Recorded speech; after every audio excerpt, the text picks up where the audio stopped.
ఎన్నికలకు ముందు కాంగ్రెస్ పార్టీ ఇది మా గ్యారంటీ అంటూ గ్యారంటీ కార్డుల పేరిట ఏదైతే గారడీ చేసిందో, పెద్ద మనుషులకి 4000 పెన్షన్ ఇస్తామని, మహిళలకి 2500 ఇస్తామని, రైతులకు 10,000 కాదు 15,000 రైతు బంధు ఇస్తామని, కేవలం అసలుదారులకే కాదు కౌలు రైతులకు కూడా 15,000 ఇస్తామని, రైతు కూలీలకు 12,000 ఇస్తామని, ఆటో అన్నలకు 12,000 ఇస్తామని, ఇట్లా నోటికి ఎంత వస్తే అంత 2 లక్షల ఉద్యోగాలను యువతకి, నిరుద్యోగ భృతి 4,000 అని ఏదైతే చెప్తూ పోయినారో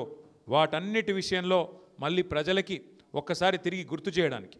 కాంగ్రెస్ గ్యారంటీ కార్డుల పేరిట చేసిన డ్రామాని గుర్తు చేయడానికే నిన్న మనం మన పార్టీ నుంచి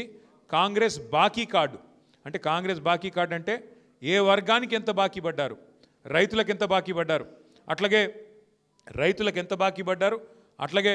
మహిళలకు ఎంత బాకీ ఉన్నారు, అట్లాగే మన తమ్ములకి చెల్లెలకి ఎంత బాకీ ఉన్నారు, అట్లాగే వృద్ధులకి వితంతులకి పెన్షన్దారులకి ఎంత బాకీ ఉన్నారని చెబుతూ ఇవాళ కాంగ్రెస్ బాకీ కార్డు పేరిట రైతు భరోసా ఎంత బాకీ పడ్డారు,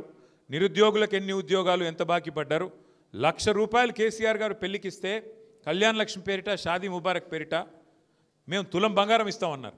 మరి ఇప్పుడు 8 లక్షల పెళ్ళిళ్ళు అయినాయి, 8 లక్షల తులాల బంగారం బాకీ పడ్డాడు రేవంత్ రెడ్డి కాంగ్రెస్ ప్రభుత్వం. ఇట్లా ప్రతి వర్గానికి ఎంత బాకీ ఉన్నది ఈ ప్రభుత్వం అంటూ ఈ బాకీ కార్డులు నిన్నటి నుంచే ఒక ఉద్యమ రూపంలో ఇంటింటికి మనిషికి చేర్చడానికి మనం తీసుకున్నాం.